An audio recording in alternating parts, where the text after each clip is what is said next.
నమస్కారం, న్యూస్ విజన్కు స్వాగతం. ముందుగా వార్తల్లోని ముఖ్యాంశాలు.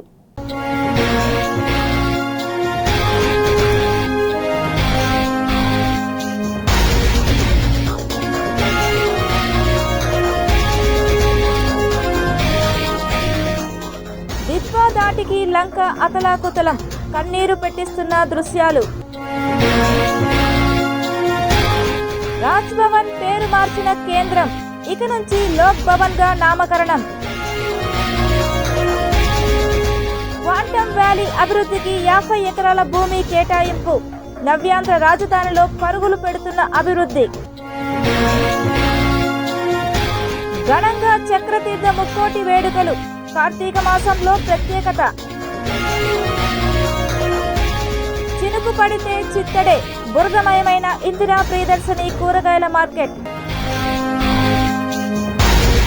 కొంప ముంచుతున్న సాంకేతికత.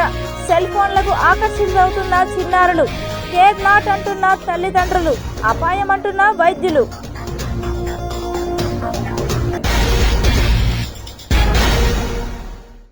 ముఖ్యమంత్రి ఆశయాలకు అనుగుణంగా రాయలసీమకే తలమానికమైన తిరుపతి నగరాన్ని మరింత అభివృద్ధి చెందడానికి ప్రత్యేక ప్రణాళికలను రూపొందించినట్లు జిల్లా ఇన్ఛార్జి మంత్రి అనగాని సత్యప్రసాద్ వెల్లడించారు. తిరుపతి జిల్లా కలెక్టరేట్ కార్యాలయంలో జిల్లా స్థాయి సమీక్షా సమావేశాన్ని ఏర్పాటు చేశారు. ఈ సమావేశానికి ముఖ్య అతిథిగా రెవెన్యూ శాఖ మంత్రి, జిల్లా ఇన్ఛార్జి మంత్రి అనగాని సత్యప్రసాద్తో పాటు జిల్లాలోని ఎమ్మెల్యేలు, ఎమ్మెల్సీలు, పలు సంస్థలకు చెందిన చైర్మన్లు, అధికారులు తదితరులు పాల్గొన్నారు. జిల్లాలోని పలు అంశాలపైన సుదీర్ఘంగా కలెక్టర్ వెంకటేశ్వర్ అధ్యక్షతన చర్చించారు. అనంతరం కలెక్టరేట్లో ఏర్పాటు చేసిన విలేకరుల సమావేశంలో పాల్గొన్నారు. ఈ యొక్క రాయలసీమ కేంద్రంగా తయారు చేయాలని ఆలోచన చేస్తూ ఉన్నారు. దాన్ని మనం పూరించాలంటే ఎలా చేస్తే బాగుంటుందని చెప్పేసి కూడా అందరి యొక్క సలహాలు, సూచనలు తీసుకుని ఈరోజు మనం ఒక కార్యాచరణ రూపకల్పన చేసుకుంటా ఉన్నాం. మరి ముఖ్యంగా తిరుపతి ఏదైతే గ్రేటర్ మున్సిపల్ కార్పొరేషన్ చేయాలని చెప్పేసి గౌరవ ముఖ్యమంత్రి గారు ఎప్పుడు అంటా ఉన్నారు. దాని మీద కూడా మొన్న మున్సిపల్ కౌన్సిల్లో మనకు అప్రూవ్ అవ్వడం జరిగింది. దాని తర్వాత కొన్ని పరిణామాలు చోటు చేసుకున్నాయి. ఎందుకంటే తిరుపతి చాలా ముఖ్యమైనటువంటి ప్రదేశం, కానీ కేవలం 30 స్క్వేర్ కిలోమీటర్లో ఉంటాం. ఎందుకంటే ఒంగోలు చూస్తే 128 స్క్వేర్ కిలోమీటర్లు ఉంటుంది, కడప చూస్తే 268 స్క్వేర్ కిలోమీటర్ ఉంది. కానీ తిరుపతి చాలా చిన్న ప్రాంతంగా ఉంది. అభివృద్ధి చెందాలని చెప్పేసి గౌరవ ముఖ్యమంత్రి గారు ఈ ప్రాంతం నుంచి ఒక అవగాహన ఉన్నటువంటి వ్యక్తిగా ఒక కార్యాచరణ రూపకల్పన చేశారు. మాకు ఒక ఐడియా ఇచ్చారు. దాన్ని కూడా మేము క్షేత్రస్థాయిలో అమలు చేయాలని చెప్పేసి కూడా మేము అనుకున్నాం. తిరుమలలో చక్రతీర్థ ముక్కోటి ఘనంగా జరిగింది. ప్రతి ఏడాది కార్తీక మాసంలో చక్రతీర్థ ముక్కోటి నిర్వహించడం ఆనవాయితీగా వస్తుంది. మంగళవారం శ్రీవారి ఆలయ అర్చకులు, పరిచారకులు, భక్తులు ఉదయం మంగళ వాయిద్యాల నడుమ ఆలయం నుండి ఊరేగింపుగా చక్రతీర్థానికి చేరుకున్నారు. అక్కడ శ్రీ చక్ర తాల్వారుకు, నరసింహస్వామికి, ఆంజనేయ స్వామి వారికి అభిషేకం, పుష్పాలంకారం చేపట్టి హారతి ఇచ్చారు. హారతి అనంతరం భక్తులకు తీర్థ ప్రసాదాలు అందజేశారు. స్కంద పురాణం ప్రకారం పద్మనాభ మహర్షి అనే యోగి చక్రతీర్థంలో 12 సంవత్సరాలు తపస్సు చేశాడు. అందుకు సంతోషించి శంకు, చక్ర, గదా భూషితుడైన శ్రీ మహావిష్ణువు అతనికి ప్రత్యక్షమై కల్పాంతం వరకు తనకు పూజలు చేయాలని చెప్పి అంతర్ధానమయ్యాడు. పద్మనాభ మహర్షి చక్రతీర్థంలో తపస్సు చేశాడు. అయితే ఒకనాడు ఓ రాక్షసుడు అతనిని బంధించడానికి రాగా మహర్షి తిరిగి స్వామివారిని ప్రార్థించాడు. అప్పుడు స్వామి తన చక్రాయుధాన్ని పంపించి ఆ రాక్షసుడిని సంహరించాడు. అటు తర్వాత ఆ మహర్షి శ్రీ సుదర్శన చక్రాన్ని ఆ ప్రాంతంలోనే ఉండి భక్తులకు రక్షణ కల్పించాల్సిందిగా స్వామివారిని కోరాడు. భక్త వల్లభుడైన స్వామివారు ఆ సుదర్శన చక్రాన్ని ఆ ప్రాంతంలోనే ఉండేలా ఆజ్ఞాపించడంతో ఈ తీర్థం చక్రతీర్థంగా ప్రసిద్ధిగాంచింది. వరాహ పురాణ నేపథ్యంలో తిరుమలలోని శేషగిరులలో వెలసి ఉన్న 66 కోట్ల తీర్థాలలో అత్యంత ముఖ్యమైనవిగా చెప్పబడే సప్త తీర్థాలలో చక్రతీర్థం ప్రముఖ తీర్థంగా బాసిల్లుతోంది. ఈ కార్యక్రమంలో ఆలయ అధికారులు, అర్చకులు, భక్తులు పాల్గొన్నారు.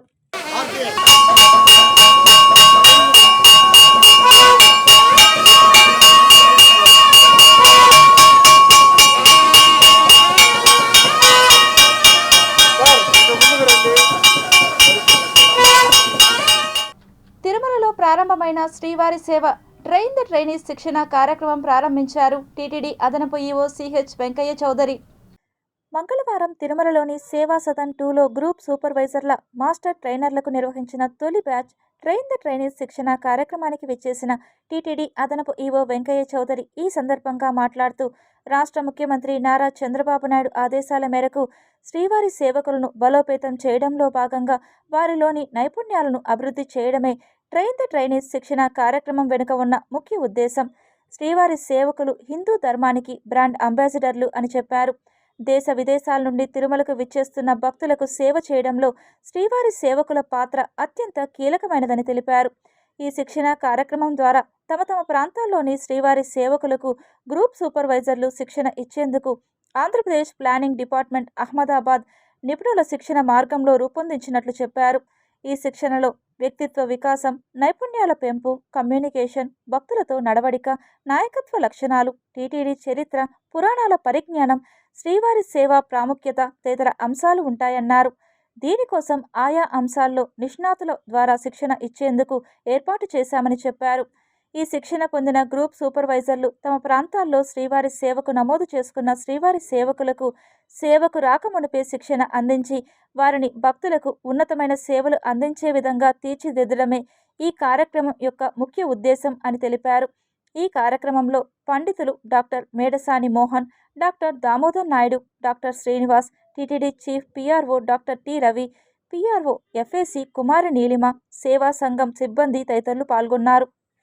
మేనేజ్మెంట్ని కూడా జోడించి రిలీజియస్ మేనేజ్మెంట్ ఎలా చేయొచ్చు అనే దాన్ని కూడా దీని మాడ్యూల్లో తయారు చేయడం జరిగింది.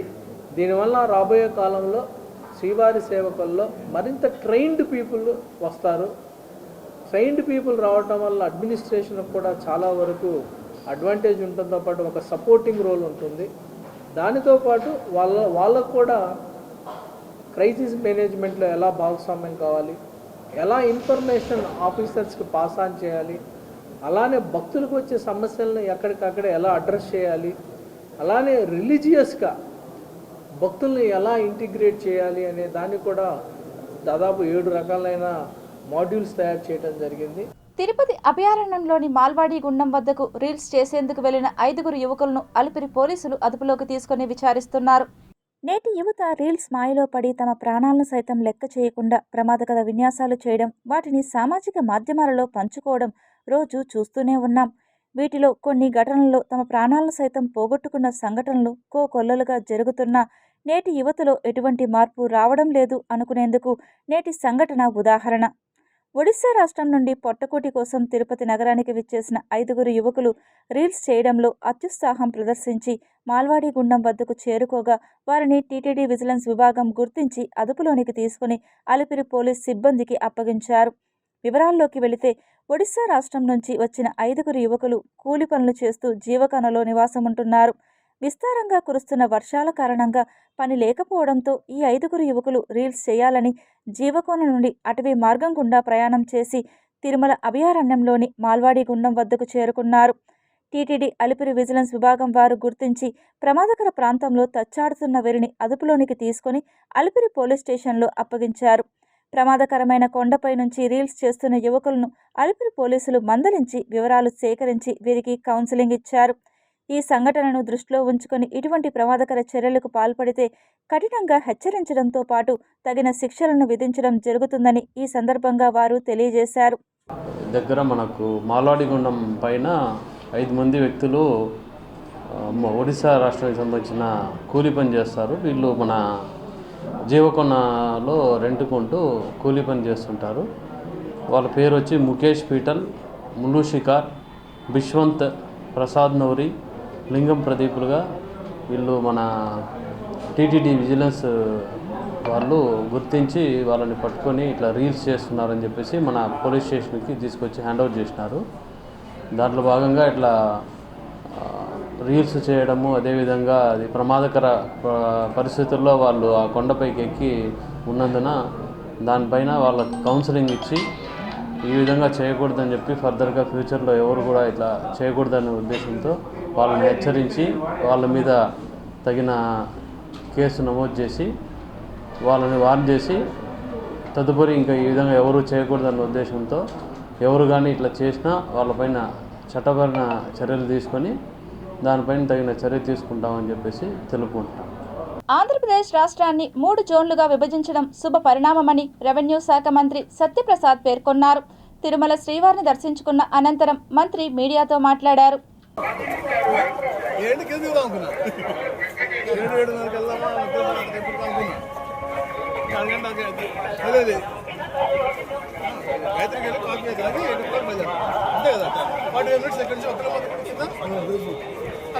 గవర్నమెంట్ పీరియడ్ కదా, అక్కడైనా మినిస్టర్ ఇక్కడైనా మినిస్టర్ అంతే కదా, అంతే కదా. గాడి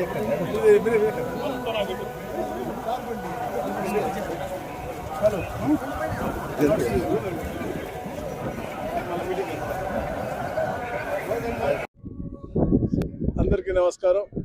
ఈరోజు దేవదేవుడు వెంకటేశ్వర స్వామి యొక్క ఆశీస్సుల కోసం ఈరోజు తిరుమల దర్శించుకోవడం జరిగింది. ఒక పాజిటివ్ వాతావరణం ఈ రాష్ట్రంలో ఉంది. ప్రతి నెల కూడా ఒక నూతన ఉత్తేజంతో, నూతన పెట్టుబడులతో, భావితరాలకి మంచి సూచికతో ఈ రాష్ట్ర ప్రభుత్వం ముందుకెళ్తా ఉంది. అభివృద్ధి సంక్షేమం 2 కళ్ళులా భావిస్తూ రాష్ట్ర ముఖ్యమంత్రి నారా చంద్రబాబు నాయుడు అహర్నిశలు కృషి చేస్తున్నారని తిరుపతి ఎమ్మెల్యే ఆరణి శ్రీనివాసులు, కూటమి ప్రభుత్వ నాయకులు పేర్కొన్నారు.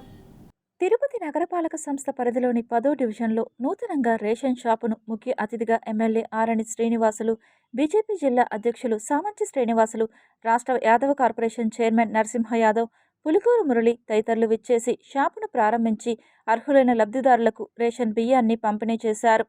ఈ సందర్భంగా వారు మీడియాతో మాట్లాడుతూ అర్హులైన ప్రతి లబ్ధిదారుడికి రేషన్ అందించాలనే ప్రధాన ఉద్దేశంతో రాష్ట్ర ప్రభుత్వం శ్రమిస్తుందని అన్నారు. కూటమి ప్రభుత్వం రాష్ట్రంలో అధికారం చేపట్టినప్పటి నుండి నాణ్యమైన రేషన్ బియ్యాన్ని పంపిణీ చేయడం జరుగుతుందని, ప్రతి కుటుంబ సభ్యుడు సంతోషంగా ఉన్నారని తెలిపారు. ఎవరికైనా రేషన్ కార్డు లేని వారు కూటమి నాయకులను లేదా సచివాలయంలో సంప్రదించి రేషన్ కార్డుకు నమోదు చేసుకోగలరని తెలిపారు. ఖచ్చితంగా ఈ డివిజన్లో ఉండే మొత్తం ప్రతి ఇంటికి కూడా అర్హత ఉన్న ప్రతి ఒక్కరికి రేషన్ అందించడమే ఎన్డీఏ కూటమి లక్ష్యం. అందులో ఇది కాకుండా ఇచ్చిన హామీలన్నీ కూడా మన గౌరవ ముఖ్యమంత్రి గారు, గౌరవ ఉప ముఖ్యమంత్రి గారు, యువ నాయకులు లోకేష్ గారు అందరూ కూడా కలిసికట్టుగా ఆంధ్ర రాష్ట్రాన్ని అభివృద్ధికి అహర్నిశలు కష్టపడుతున్నారు. ఇచ్చిన సూపర్ హామీని సూపర్ సక్సెస్ చేశారు. అన్ని ఇచ్చిన ప్రతి ఒక్క హామీలు నెరవేరుస్తున్నారు. ఒక పక్క అభివృద్ధి, ఇంకొక పక్క సంక్షేమం. ప్రతి ఒక్కరు కూడా పేదవాళ్లకు పెన్షన్లు, అన్నీ కూడా వికలాంగులకు పెన్షన్లు అన్నింటినీ కూడా గౌరవ ముఖ్యమంత్రి గారు ప్రతి నెల 1వ తారీఖు తప్పకుండా ప్రతి చోట కూడా వెళ్ళి అందరికి కూడా స్వయంగా ముఖ్యమంత్రి గారే పెన్షన్ ఇచ్చే కార్యక్రమం కూడా చేపట్టడం జరిగింది. అందరికి కూడా 10వ డివిజన్లో ఫేర్ ప్రైస్ షాప్ని ఎమ్మెల్యే గారి చేతుల మీదుగా ప్రారంభించుకోవడం, ఈ స్లమ్ ఏరియాలో భారీ ఎత్తున కూడా అందరికి కూడా దగ్గరగా ఈ స్టోర్ని ఓపెన్ చేయడమే కాకుండా తిరుపతిలో మనం ఒకసారి చూస్తే తిరుపతి అభివృద్ధికి ఎన్డీఏ కూటమి శ్రీ నారా చంద్రబాబు నాయుడు గారు, అదేవిధంగా పవన్ కళ్యాణ్ గారు ఇచ్చిన హామీల మేరకు ఈ నియోజకవర్గంలో అభివృద్ధి పదం నడపడమే కాకుండా రాబోయే రోజుల్లో కూడా అనేక పరిశ్రమలు కూడా ఇక్కడ వచ్చి యువతకి ముఖ్యంగా ఉద్యోగ అవకాశాలు ఇచ్చే దిశగా ఈరోజు తిరుపతిలో అనేక కంపెనీలు కూడా వస్తూ ఉన్నాయి. ఇక్కడ కొత్తగా ఈ ప్రాంతంలో పనిచేస్తున్నటువంటి సరస్వతమ్మ గారికి ప్రభుత్వం ద్వారా ఫేర్ ప్రైస్ షాపు రేషన్ దుకాణాన్ని ఇప్పించి వారి కుటుంబానికి అండగా నిలిచే విధంగా ఆర్ఎన్ శ్రీనివాసులు గారు ఒక సాహసోపేతమైనటువంటి నిర్ణయం తీసుకొని కలెక్టర్ గారితో మాట్లాడి ఈ ప్రాంతంలో కూటమికి అండగా నిలిచిన ప్రతి ఒక్కరిని ఆదుకునే విధంగా చర్యలు చేపట్టడం జరిగింది. ఈ కార్యక్రమంలో తెలుగుదేశం పార్టీ జిల్లా అధ్యక్షులు నరసింహ యాదవ్ గారు, ఆర్సి మునికృష్ణ గారు, సోదరులు తెలుగుదేశం పార్టీ సీనియర్ నాయకులు పులిగూరు మురళీకృష్ణారెడ్డి గారు. ఎంఆర్పీఎస్ జెండాను మోసిన కార్యకర్తల శ్రమను దోపిడీ చేసి మోడీ మెప్పుతో కోట్ల రూపాయలు గడించిన మందకృష్ణ మాదిగ ఎంఆర్పీఎస్ ద్రోహి అని ఎండీపీఎస్ జాతీయ నాయకులు పాపన్న, రాష్ట్ర అధ్యక్షులు పెద్దపల్లి శేఖరన్, రాష్ట్ర ప్రధాన కార్యదర్శి సివి రమణ అన్నారు. ఆ జనాలకు కావాల్సినటువంటి ఏ సమస్యలు అవుతున్నాయో ఆ సమస్యలను ఎజెండాగా చేయని చెప్పి మన శేఖర్ గారికి చెప్పడం జరిగింది. మన చేతనైన కాడికే చెయ్యి, కానీ లేనిపోయిన అబద్ధాలు చెప్పేసి మనం వాళ్ళకు ఆశలు చూపించేసి వాళ్ళని ఇబ్బంది పెట్టే పరిస్థితి ఉద్యమాలు చేయొద్దు. గతంలో ఉన్నటువంటి ఎంఆర్పీఎస్ ఉద్యమాలు ఒక మండల అధ్యక్షుడు ఆ మండలంలో సమస్య వస్తే కనీసం ఫోన్ లేపటోడు కాదు, ఆ జిల్లా అధ్యక్షుడు ఆ జిల్లాలో సమస్య వస్తే ఫోన్ లేపటోడు కాదు. మరి ఈ ఎంఆర్పిఎస్ ఇంకా ఎవరు సంకనాకానికి ఉంది? ఈ ఎంఆర్పిఎస్ మాదిగలకు సమస్య వచ్చినప్పుడే కదా వాళ్ళ ఫోన్ లేపి అడిగేది. మరి మాదిగల సమస్యలు పట్టించుకోకపోతే అంటే నీ మీటింగ్ల కాడేమో జనాలు రావాలా, వాళ్ళ సమస్యలు వచ్చినప్పుడేమో మళ్ళీ వేరే పార్టీల కాడికి వెళ్ళాలా? ఇది నడవదు. ఎనీ సమస్య, ఇలా భూ సమస్య కావచ్చు, సంక్షేమ పథకాల సమస్య కావచ్చు, మన పిల్లలు చదువుకుంటున్నటువంటి రెసిడెన్షియల్ స్కూల్ కావచ్చు, మన పిల్లలకు ఉద్యోగాల కాడ కావచ్చు, మనకు రావాల్సినటువంటి రిజర్వేషన్ పెంచే విధానాలు కావచ్చు, ఖచ్చితంగా ఎండిపిఎస్ అనేది ఒకటి స్థాపించి కేవలం మన ఎండిపిఎస్ మాదిగ దళ పోరాట సమితి అనేది కేవలం ఒక జాతిగా పరిమితం కాకుండా ఎస్సీ ఎస్టీ బీసీ మైనార్టీలు కూడా అండదండలుగా ఉంటుందని కూడా ఈ వరసిద్ధ వినాయక సన్నిధిలో కూడా చెప్తున్నాం. మనం తొందరలోనే మనము విజయవాడలోనో లేదా తిరుపతిలోనో హెడ్ క్వార్టర్లోనో ఎండిపిఎస్ మాదిగ దళ పోరాట సమితి ఇనాగ్రేషన్ భారీ ఎత్తున చేయబోతున్నాం. తిరుపతి ఇందిరా ప్రియదర్శిని కూరగాయల మార్కెట్ చినుకు పడితే చాలు చిత్తడిగా తయారై నగర ప్రజలను ఇక్కట్లు పెడుతోంది. తిరుపతిలోని అతి పెద్దదైన ఇందిరా ప్రియదర్శిని కూరగాయల మార్కెట్ వర్షాకాలం వస్తే చాలు బురదమయమై కొనుగోలుదారులను తీవ్ర ఇబ్బందులకు గురిచేస్తుంది. దుకాణదారుల నిర్లక్ష్యంతో పాడైన దుకాణదారుల కూరగాయలను, ఆకుకూరలు, వ్యర్థాలను రోడ్డుపైనే పడివేయడంతో ఇవి వర్షానికి తడిచి కుళ్ళి దుర్గంధభరితంగా మార్కెట్ వాతావరణాన్ని పాడు చేస్తోంది. దీనికి తోడు మార్కెట్లోని అంతర్గత రోడ్ల నిర్మాణం చేపట్టి సంవత్సరాల కాలం గడుస్తున్నా రోడ్లలోని గుంతలలో నీరు నిలిచి ఎటు వెళ్లే మార్గం లేక దోమలకు, కీటకాలకు ఆవాసాలుగా మారుతున్నాయి.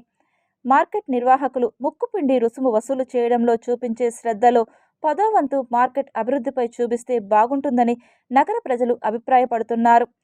నగరపాలక సంస్థ అధికారులు ఇకనైనా మార్కెట్పై దృష్టి సారించి దుకాణదారులకు అవగాహన కల్పించడంతో పాటు పారిశుద్ధ్యంపై ప్రత్యేక చర్యలు చేపట్టాలని పలువురు అభిప్రాయపడుతున్నారు.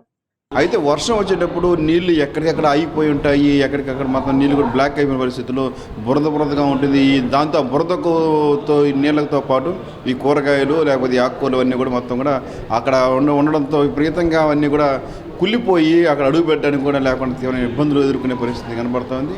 మార్కెట్లో పాడిన ఎవరైతే టెండర్ పడ్డారో వాళ్ళైతే డబ్బులు వసూలు చేసుకోవడం, డబ్బులు మొత్తం డబ్బుల కమిషన్లు లేకపోతే డబ్బులు వ్యవహారాలు తప్ప ఇట్లాంటివి కనీసం ఇట్లాంటి కూరగాయలు లేకపోతే రోడ్లు సంబంధించి కానీ ఇట్లాంటి వానలు వచ్చేటప్పుడు ఇట్లాంటివి వ్యర్థాలు తొలగించే సంబంధించి ఏమాత్రం చర్యలు తీసుకోకుండా ఈరోజు నాకేం డబ్బులు చేస్తే చాలు, అధికారులు పర్యవేక్షణ ఉండదు, కనీసం మున్సిపల్ అధికారులు తొంగి చూసి పరిస్థితులు. కూరగాయలు కూడా ఈ యొక్క బురద లేకపోతే కులిపినటువంటి దానిపైన ఈగలు, దోమలు ఇవన్నీ కూడా వాలి ఆ మిగిలిన తాజా కూరగాయలు, ఆకుకూర పైన కూడా ఈరోజు మొత్తం కూడా వాళ్ళను దాంతో అనేక రకాల సీజనల్ వ్యాధులు కానీ లేకపోతే అనేక రోగాలు కూడా అంటుకోవడానికి రావడానికి కారణంగా ఈరోజు మారిపోతుంది. కాబట్టి నేటి ఆధునిక సమాజంలో సెల్ ఫోన్ వినియోగం ఎంత అవసరమో అంతకు మించి అనర్థం అంటున్నారు సామాజికవేత్తలు, వైద్యులు. అదేమిటో జీటీపీఎల్ సిటీ కేబుల్ అందిస్తున్న ప్రత్యేక కథనంలో ఓసారి తిలకిద్దాం. నేటి ఆధునిక జీవన శైలిలో సెల్ ఫోన్ అవసరం ఎంతో అందరికీ తెలిసిన విషయమే. కానీ దీని ఆవశ్యకత ఎంత మేరకో తెలియక దీనికి నేటి తరం పిల్లలు, యువతతో పాటు పెద్దలు కూడా బానిసలుగా మారుతున్నారు. సుదూర ప్రాంతాల్లోని వ్యక్తులతో సంబంధ బాంధవ్యాలు మెరుగుపరుచుకోవడంలో సెల్ ఫోన్ పాత్ర ఎంతగానో ఉందని చెప్పుకోవడంలో తప్పు లేకపోయినా ఇదే సెల్ ఫోన్ కారణంతో వ్యక్తుల మధ్య ద్వేష విద్వేషాలు కూడా పెరుగుతున్నాయి అనడంలో అతిశయోక్తి లేదు. ముఖ్యంగా నేటి తరం యువత సెల్ ఫోన్ మత్తులో పడి చెడు వ్యసనాలతో పాటు అసాంఘిక కార్యకలాపాలకు, ఆకృత్యాలకు, నేరాలకు పాల్పడుతున్న ఘటనలు అనేకం. ఉదాహరణకు ఇటీవల జరిగిన కొన్ని హత్యా ఘటనలే దీనికి తార్కాణం. ముఖ్యంగా పిల్లలకు సెల్ ఫోన్ అవసరం ఎంత మేరకో తెలుసుకొని వాటిని కొని ఇవ్వడంతో పాటు నిత్యం పిల్లల సెల్ ఫోన్ వినియోగంపై ఓ కంట కనిపెడుతూ ఉండాలని, లేకపోతే పిల్లలు పెడుద్రోవ పడతారని సామాజికవేత్తలు అభిప్రాయపడుతున్నారు. ఇదిలా ఉంటే సెల్ ఫోన్ వాడకంతో మానవ శరీరానికి ఎన్నో అనారోగ్య సమస్యలు, ఇబ్బందులు ఎదురవుతాయి అంటున్నారు డాక్టర్లు. ముఖ్యంగా సెల్ ఫోన్ అధికంగా వినియోగించే వారిలో మెదడు, నాడీ వ్యవస్థ తీవ్ర ప్రభావం చూపుతుందని తెలుపుతున్నారు. చిన్నపిల్లలు అధికంగా సెల్ ఫోన్ వినియోగిస్తుండడంతో కంటి సమస్యలతో పాటు జ్ఞాపక శక్తిని కూడా క్రమేపీ కోల్పోతారని, కొంతకాలానికి దీనికి బానిసగా మారి తీవ్ర దుష్పరిణామాలు ఎదుర్కొనవలసి వస్తుందని తెలియజేస్తున్నారు. నేటి బాలలు సెల్ ఫోన్ గేమ్స్కు అలవాటు పడి బయట క్రీడలను పూర్తిగా దూరం చేసుకోవడంతో శారీరక వ్యాయామం లోపించి అధిక బరువు పెరగడం ప్రధాన సమస్యగా మారుతుంది అంటున్నారు వైద్యులు. ఇటీవల కాలంలో సెల్ ఫోన్ వాడకంపై తల్లిదండ్రుల నియంత్రణను తట్టుకోలేక ఆత్మహత్యలు చేసుకున్న ఘటనలు కూడా కోకొల్లలుగా నమోదవుతుండడం దీనికి తార్కాణం.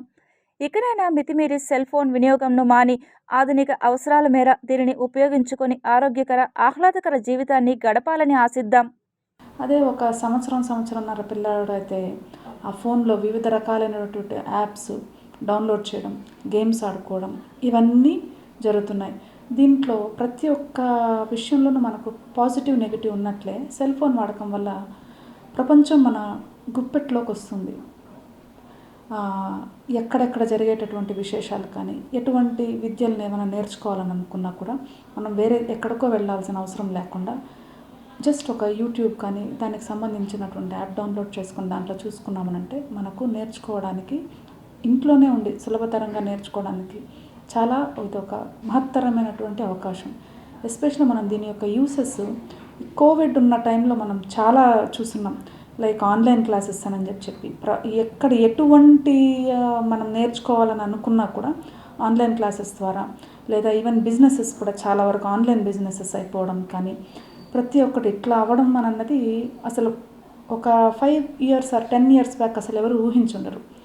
మరి ప్రతి ఒక్క పాజిటివ్తో పాటు నెగిటివ్ ఉన్నట్లే దీనివల్ల లాభాలు ఎన్నున్నాయో నష్టాలు అంతకంటే రెట్టింపు ఉన్నాయి. అందులోనూ చిన్నపిల్లలు దీనికి కట్టు బానిసలాగా అయిపోతున్నారు. సెల్ అన్న పేరు అంతకుముందు ప్రిజన్ లాగా మనం కానీ ఇచ్చేసుకుంటే అంతకుముందు మనము ఆ ప్రిజన్ లాంటివి ఏదైనా ఉన్నిందని అనుకోండి, దాని లోపల ఉండేవాళ్ళం. ఇప్పుడు మనం ఆ చేతుల్లో పెట్టుకుని ఆ సెల్ ఫోన్ని మనం దానికి బానిసలా తయారైపోతున్నాం. పిల్లల్లో దీనివల్ల మనకే తెలియనటువంటి చాలా అనేక దుష్పరిణామాలు అన్నవి వాళ్ళు ఎదుర్కొంటున్నారు. చిన్న బిడ్డలు కూడా తల్లులు ఆ బిడ్డలను సమాధానించేదాన్ని మానేసి ఈ సెల్ ఫోన్లు పెట్టించేసి ఆ బొమ్మలు చూసుకుంటా ఈ క్రమంగా పెరిగే కొద్దీ ఏంటంటే సెల్ ఫోన్ లేనిదే ఆ బిడ్డ తినే పరిస్థితి లేదు, పడుకునే పరిస్థితి లేదు.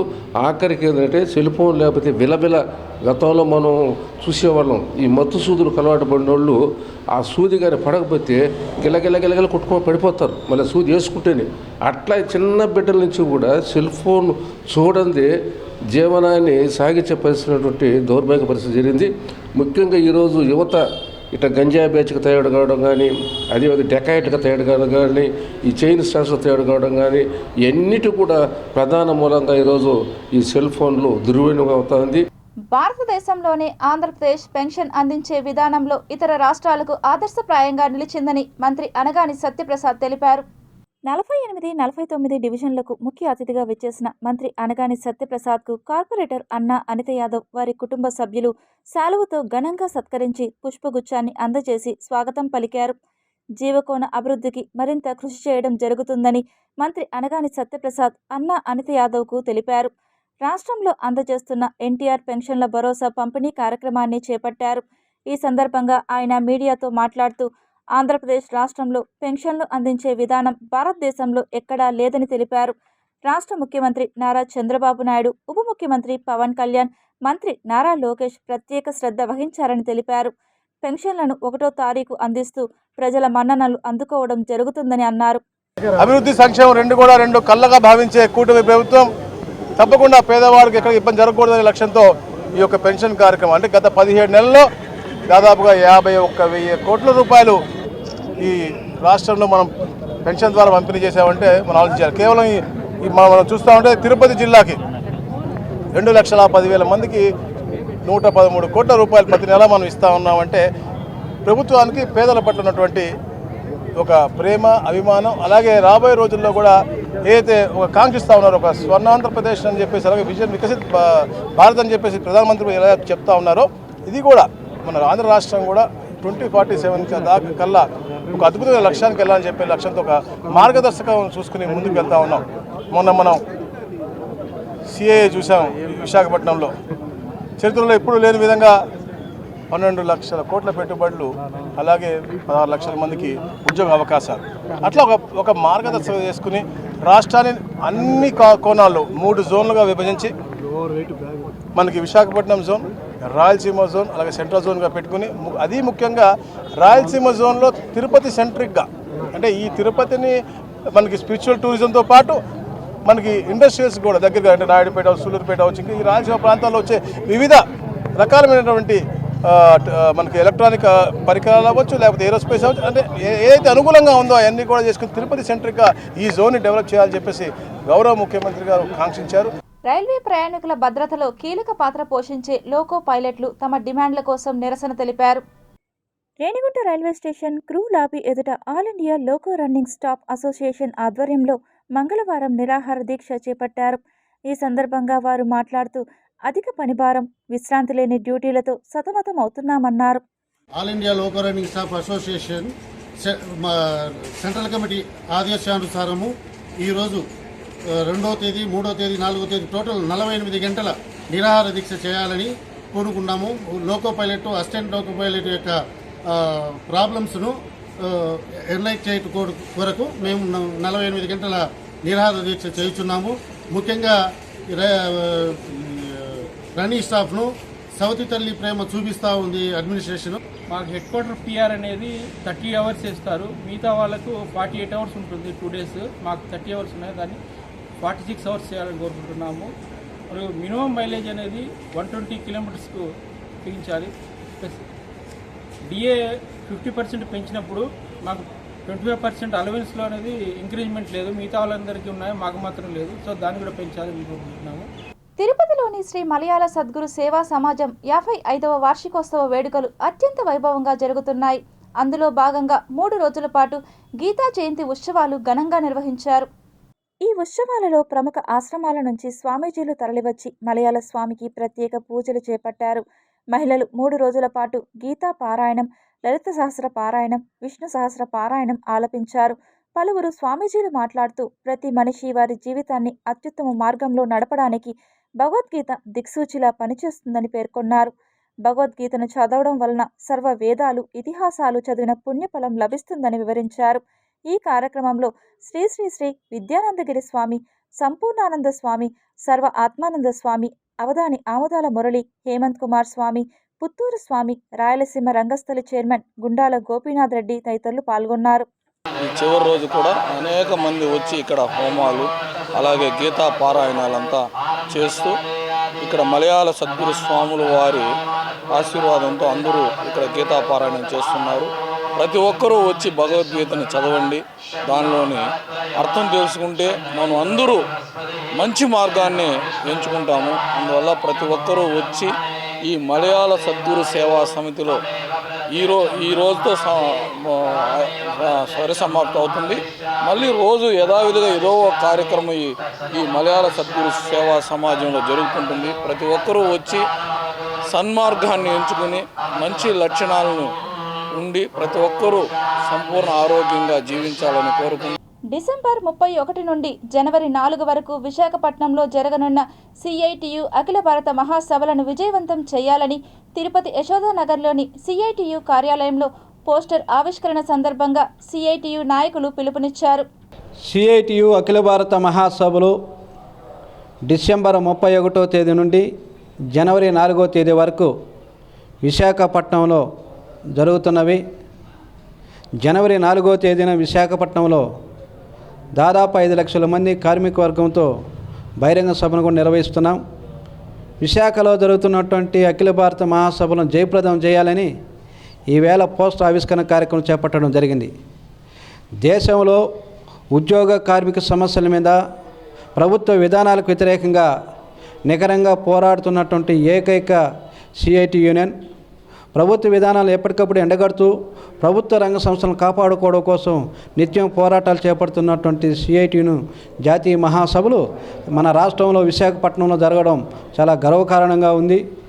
ఈరోజు జీవితాలతో ఇబ్బందులకు గురవుతున్నటువంటి పరిస్థితి ఉంది. కాంట్రాక్ట్ కార్మికులు, అవుట్ సోర్సింగ్, టెంపరవరీ కార్మికులు, ఇట్లాంటి అనేక రకాలైనటువంటి కార్మికులందరికీ కూడా కనీస వేతనం లేకుండా ఈరోజు ఇబ్బందులకు గురవుతున్నటువంటి పరిస్థితి కనిపిస్తూ ఉంది. బిల్డింగ్ రంగానికి సంబంధించినటువంటి దాంట్లో కూడా ఈ రోజుకి వాళ్ళకి సక్రమైనటువంటి చట్టాన్ని అమలు చేస్తున్నటువంటి పరిస్థితి లేదు.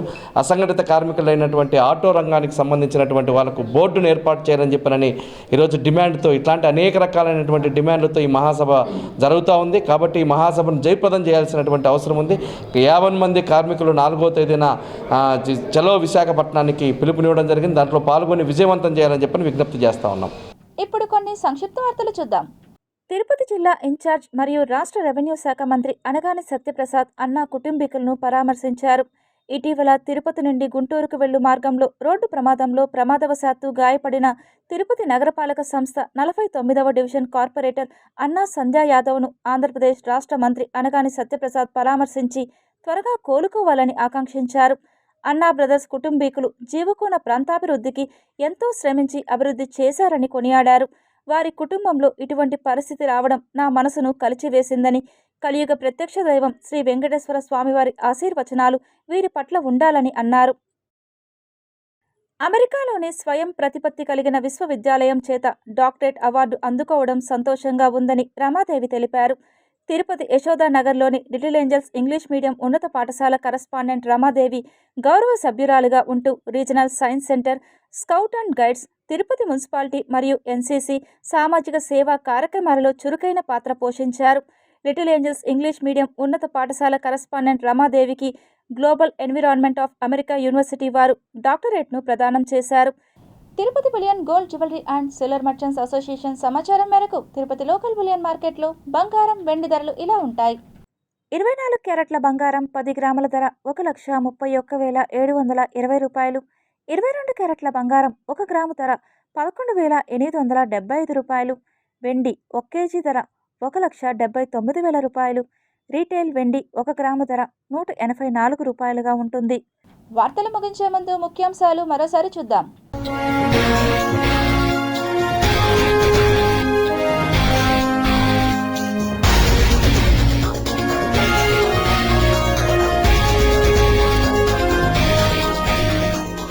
దిత్వా దాటికి లంక అతలాకుతలం, కన్నీరు పెట్టిస్తున్న దృశ్యాలు.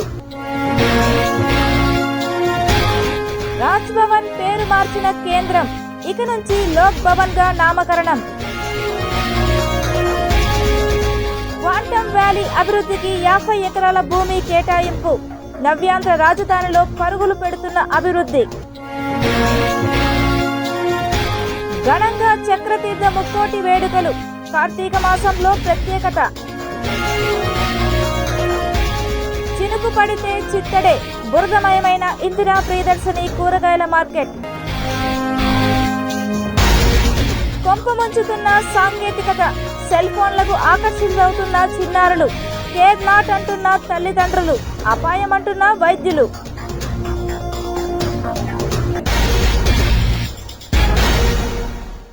ఈ వార్తలు ఇంతటితో సమాప్తం. సమగ్ర సమాచారంతో న్యూస్ విషయంలో మళ్ళీ కలుద్దాం. అంతవరకు సెలవు. నమస్కారం.